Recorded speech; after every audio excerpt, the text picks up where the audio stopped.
All right. What do you want to say? Hi. Hi. Hi. Welcome to our lecture, my lecture on the history of education. Yeah. All right. You good? Yeah. Don't peek your nose. All right. Go. All right. Go downstairs and then go hang out with mom. We'll be down in a little bit. Okay, I'll close the door. All right. Close the door. Thank you, sir.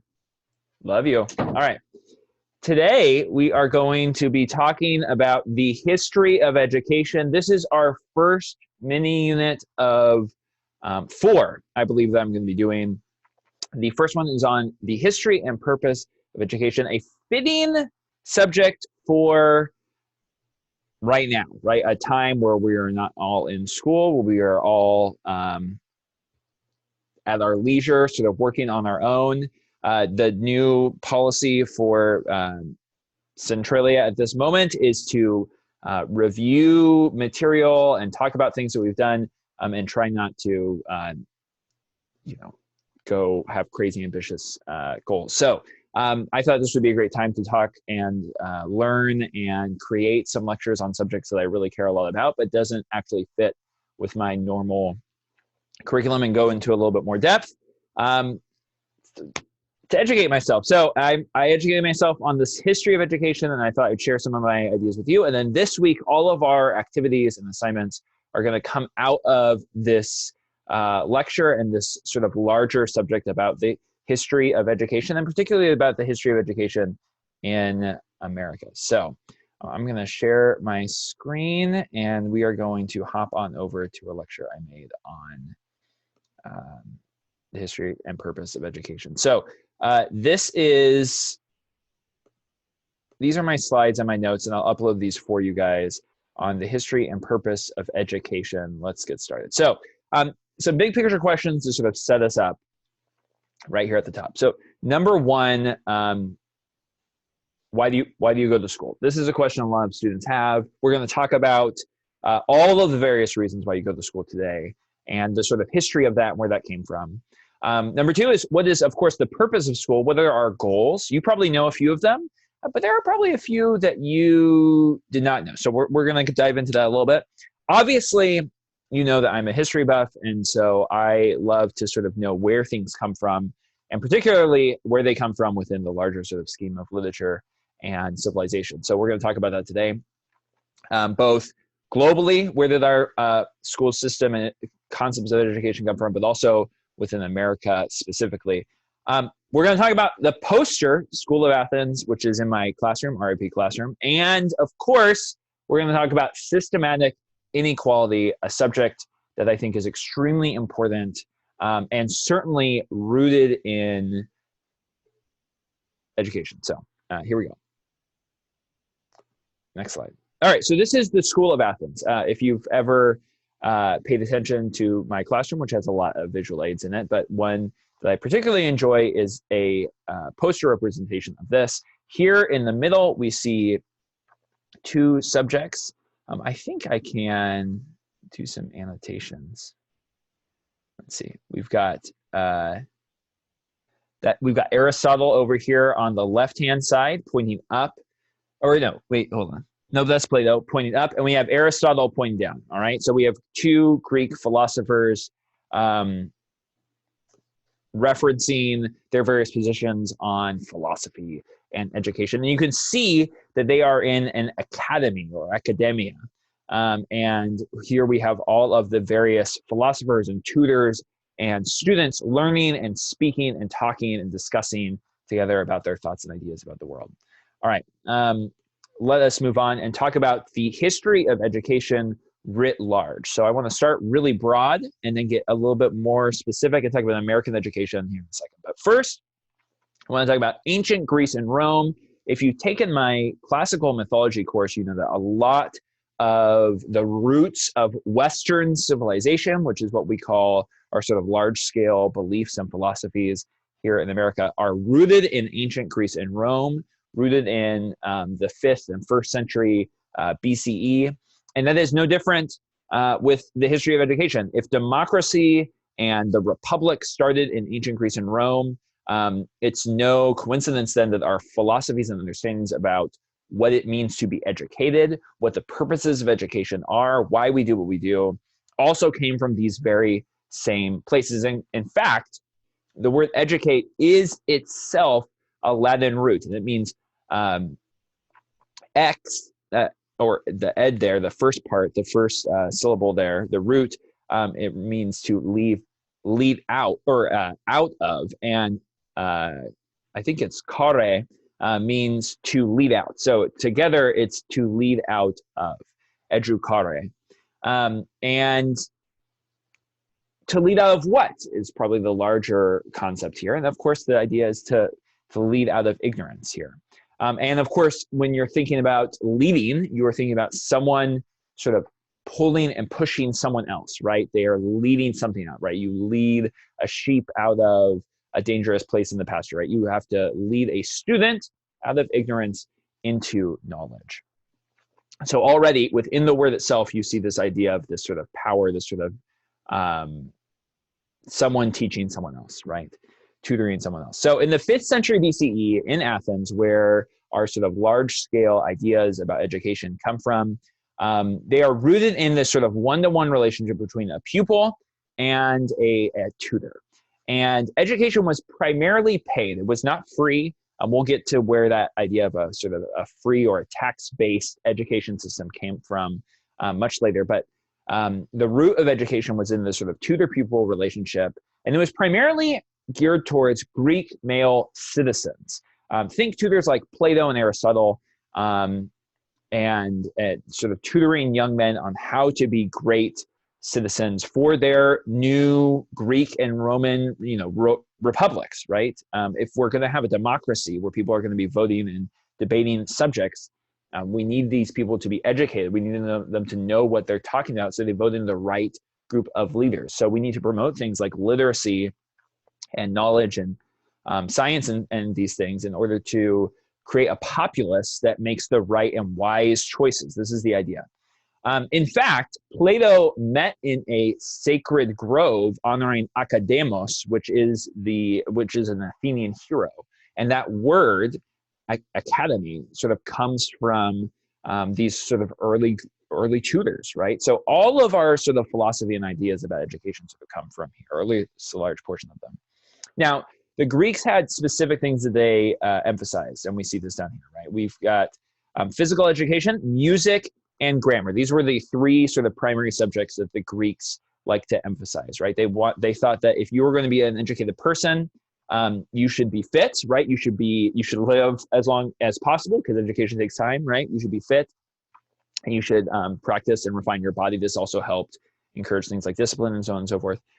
You should be musically educated, right? The marker of a good citizen was someone that was fluent in the lyre, which was like a sort of harp style thing, and grammar, right? And so that would be reading, writing, and those sort of subjects. You have to be literate, right? Literacy is a really big portion of Greek education. Rome took that system and basically dropped music and physical education and re-emphasized, doubled down on grammar. So they, of course, taught literacy, and they also taught rhetoric. The Romans were particularly interested in speech giving. This is where Cicero comes from, the great Roman rhetorician. And so it makes sense that they would sort of re-emphasize both written and oral communication. By the way, Rome also opened up their education system to Roman girls as well. And up to about age 16, if you were sort of an affluent member of Roman society, you could participate, albeit secluded from men, in your own sort of education system. So female literacy rose in Rome, which is kind of cool. Rome's system, by the way, is the basis for the term liberal arts, a term that you may or may not have heard of. And if you are looking to go to school, you may have even come across liberal arts colleges. I graduated from a liberal arts college. The term liberal comes from the Latin term liberales, which means free, and not in like a, you don't have to pay money for it, because remember in ancient Greece and Rome, education was not free. but it meant free as in you were a free citizen. You were not a slave. Remember, Greece and Rome were both slave economies. They both had maintained slaves, which allowed their citizen populace to have a lot more leisure time, which you see based in school as well. School comes from the Greek word skol, which literally means leisure. And school was a marker of class. To have the time, think about how much time you spend in school. To have the time to do this, it's really a marker of class, right? Of position, right? You don't have to do other things because you live in a society that values schooling above those other things. And so you can spend that time learning, reading, writing, bettering yourself. This is a marker of your status as a free man or woman, right? So what can we learn? Number one, we can learn from ancient Greece and Rome that democracy is basically demand an educated populace. And if you're going to have a system where people have some sort of voice in the world around them, right? If they're sort of shaping and remaking the world in which they live, they should make wise choices. And in order to help them make wise choices, they should be educated, right? They should know how to think and how to be critical and how to contemplate, critically think and evaluate stuff. So now, we also note that ancient Greek and Roman education was highly classist, which means it is based on class. So you were only educated if you had the means, the money, to educate yourself. School is not free, and it was not available to everyone. And even at the peak of classical Greek society, only about 5% of the populace could read and write. And in Roman Empire, with opening up to upper class women as well, even still there, it was only about 10%. Get rid of that comment. So, these are the roots of education, and these roots are interesting and good and noble, but also problematic and complex and interesting. And as we move forward, I wanted to think about, how do the world's classist and sexist notions about who should be educated continue to perpetuate today or have perpetuated in the past? And how do the general requirements of public school reflect the general requirements of the liberal arts college, right? The system created in Greece and Rome. A lot of those ideas about what classes you should be taking came from 2,500 years ago, which is pretty nuts. All right. So I want to transition here to talk about manifest functions of education, right? So I've got two goals in this lecture. One is to talk about the history of education. The other one is to talk about the purpose of education. We've talked a little bit about the history thus far. Let's transition back over to purpose for a second. So education is really two sets of goals. We're going to talk about the first set, which is manifest goals. These are the intended effects of education. What's the point, right? Why are you here? What are you supposed to gain from this? Now, there are a couple of big, easy manifest functions that you probably already know. One is literacy. Knowing how to read and write, we think, is kind of fundamental to being human.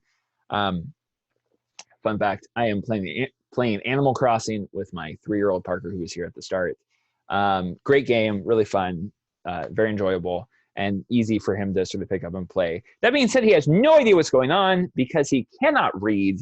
And so I have to, read everything on the text. Nintendo really likes to advocate for literacy by not doing any voice acting in their games, which is fine, but frustrating for a 3-year-old. So until he learns how to read, that whole realm, there's whole realms of knowledge just unavailable to him. So we'll work on that. And then, of course, mathematics, right? Mathematics are a fundamental part of the human experience, at least according to ancient Greece and Rome. And of course, that is true today, right? Knowing how to count and manage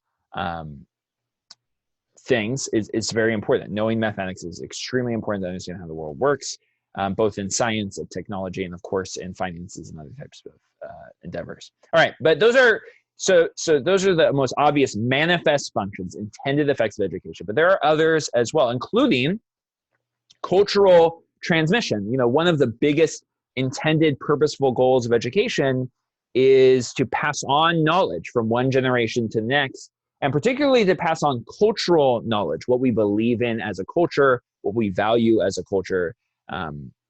This is all sort of integrated into our education system. So, you pledging allegiance to the flag, which we're supposed to do every first hour, and I definitely do it all the time in my classes, but regardless, there's a purpose behind that, right? It's supposed to sort of indoctrinate and introduce you to cultural ideals. Your history courses are explicitly built around cultural transmission, right? Learning the values of American society, learning what we value holistically and what we valued historically.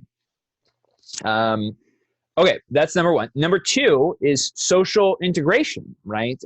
You hanging out with people while you're in school is an intended purpose, a manifest function of education. And this whole like quarantine business where we are all socially isolated, which stinks, right? That is in defiance of one of the manifest functions of school. I mean, you are there to be exposed to people. And most importantly, especially in the sort of modern era, you are there to be exposed to different people of different backgrounds, people of different social classes, people of different racial backgrounds and heritages, people with different values, maybe different religious beliefs or social norms. The goal of modern education, and even education back in the ancient Greece, was to introduce you to how to deal with other people who are both similar to and different than yourself. Social integration is a major point. And then, of course, credentialing. This is the one we like to focus on a lot in the 21st century. This idea that you go to school to get a job. And that is a vital portion of the education system, establishing qualifications to work in some sort of given field. And when you get your high school diploma, that is a marker of your ability to succeed into some sort of profession. Maybe not the only marker that you need. Maybe you need a college degree. Maybe you need to go to a trade school. Maybe you need to have a really excellent resume. But it is part of the credentialing process, right? The idea of giving you what you need to equip you to succeed. These are the manifest functions of education: literacy, mathematics, cultural transmission, social integration, and credentialing. Now, let's talk about this super creepy photo and the larger history of the American education system. And in particular, I want to bring up the controversy of the factory model of education. So the roots of the American education system. Where did public education come from? Why are you in public school right now? What's the point? Why are we here? So jumping 2,800 years to 1776, a young country by the name of America was getting started, and one of its founding fathers, Thomas Jefferson, had thoughts on education. One of his thoughts, not super revolutionary, was that we needed to separate schools from churches, right? And the separation of church and state was sort of embedded in our Constitution, right? So it's no wonder that schools as well were supposed to be divorced. You might be thinking to yourself, man, that's really open-minded of our good friend Thomas Jefferson. Yeah, kind of. It was also kind of in fear of Catholics. So the Irish during the time were really immigrating to America in droves. And there was a lot of fear that the sort of Irish immigrants were going to sort of advocate for some sort of Catholic model of education. And all of the Protestants were concerned about this. And so they wanted to reinforce the separation of church and state so that the Catholics couldn't invade Protestant society.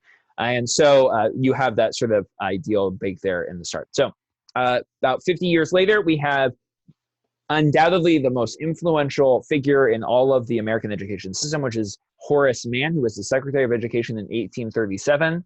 And he was responsible for integrating the Prussian model of the common school into American society. What does this mean? This means that ideas like dividing students up based on age. Up to this point, students were divided based on their ability to read. So if you were a good learner, you would be farther along than if you were just learning, or if you were a bad reader. That's largely how schools were divided. If they were divided at all, the one-room schoolhouse was the most popular form of education system, at least in the Midwest and certainly other parts of American society, where everyone was just in the same room, adults, children, they were all being taught by one fairly uneducated teacher herself. So anyway, Horace Mann said, we need to divide students up based on age. We need to incorporate university-style lectures from people who were educated themselves. And we need to, of course, promote widespread literacy. Literacy in the 19th century was still not super high. Now, this took a while to catch on. By 1910, about 72% of American children attended common schools based on Mann's Prussian system. And by 1918, every state in the Union had adopted some form of Mann's common school system. And children were starting to be required by the state to attend school, right? So truancy was made into effect, and everyone was asked to attend school for an extended period of time. And this all came from really classical Greek and Roman beliefs about literacy and critical thinking and good citizenship, right? Thomas Jefferson, Horace Mann, these guys weren't just saying like we need to educate people just for the sake of education. We're saying we need to educate the populace, because if we're going to run a democracy where people get to vote on stuff, they should know what they are voting on. They should be intelligent people. They should be able to read. They should be able to do knowledge. They should be able to think critically. Now, this is not the end of the public education system in 1918. By the mid-20th century, we're talking about desegregation, especially in the South, right? Further integration. You know, if we go back here to one of the manifest functions of education is social integration. You see that a lot here.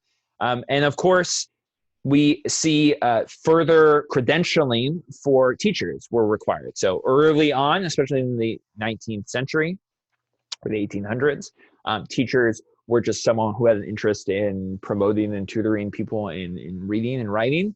And now in the 20th century, you see the creation of colleges built to create teachers and to credential them to enter the public education system. All right, so all that is going on in the roots of the American system. Now, there are unintended consequences of this, and this brings us to our last section of today's lecture, which is the latent functions of education, or the unintended consequences of school. Mann's system is often referred to as the factory model system. He did not refer him to this. In fact, the factory model system of education was a concept conceived in the 1980s, so like 150 years after Mann created his system.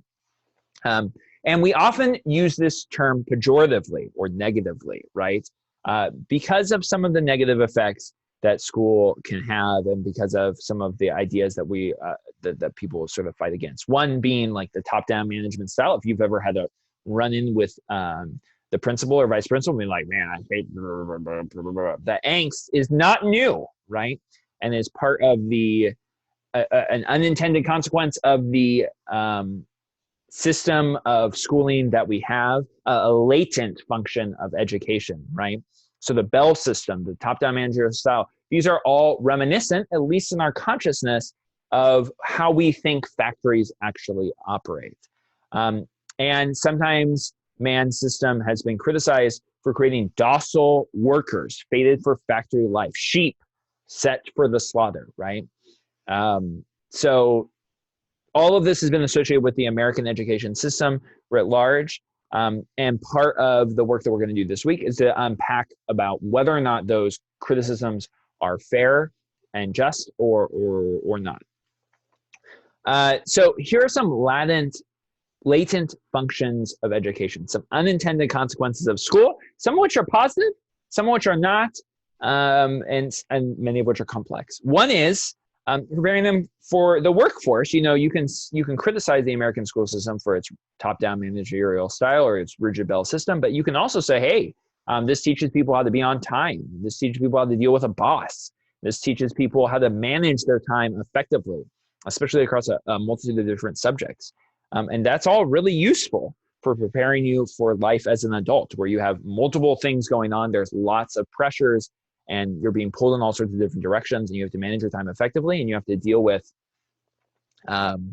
people in positions of authority over you and all of that stuff, right? Or you might become one of those people eventually. And in that case, you need to sort of keep in mind your tutoring as a person who is lower in the totem pole. Childcare is one latent function of education, one that we are definitely feeling now, which is we're watching children, right? And we're keeping them in a sort of place for an extended period of time. This helps organize our society. And when that institution is removed, say during a global pandemic, we really feel the effects of that latent, unintended, but still vital function of the education system. Friendship and romance, right? Schools aren't designed like from their core to promote social groups and to promote romantic interactions between students, but it is an unintended consequence and is certainly one that is important to keep in mind. And of course, the perpetuation of self-fulfilling prophecies. This introduces another theme of this week's work, which is this idea that schools can sometimes pigeonhole students or lock students into this idea that they are insufficient, that they are failures, right? And this is very negative. And so one of the work that has been, or some of the work that's been happening in schools over the past couple decades is working to sort of understand the stereotypes and ideas that we have about students and people, and trying to combat some of those negative self-fulfilling prophecies that sort of are perpetuated. So, yeah, so we're gonna unpack that as well. All right, so big picture questions that we're gonna sort of look at over the course of this week. Why are you in school? What is the purpose of school? Hopefully you have some answers here, right? Why are you in school? What are the purposes of school? We have some explicit purposes. Where did it come from? And what is up with this perpetuation of social inequality, a perpetual social inequality that was baked into Greece and Rome's system, but maybe doesn't have to be. So we're going to explore that as well. All right. I hope that made sense, and I hope you enjoyed learning a little bit about where we came from, what's up with education, why are you in school, or why are you supposed to be in school, and what the purposes of that school is. I hope you enjoy some of the assignments and activities that I have planned for this week, and that you learn a little bit more about the system that you've been in for 10 to 12 years, and that you may, if you go to college, choose to be in for another 4 to decade. I don't know. And yeah. All right. See you online.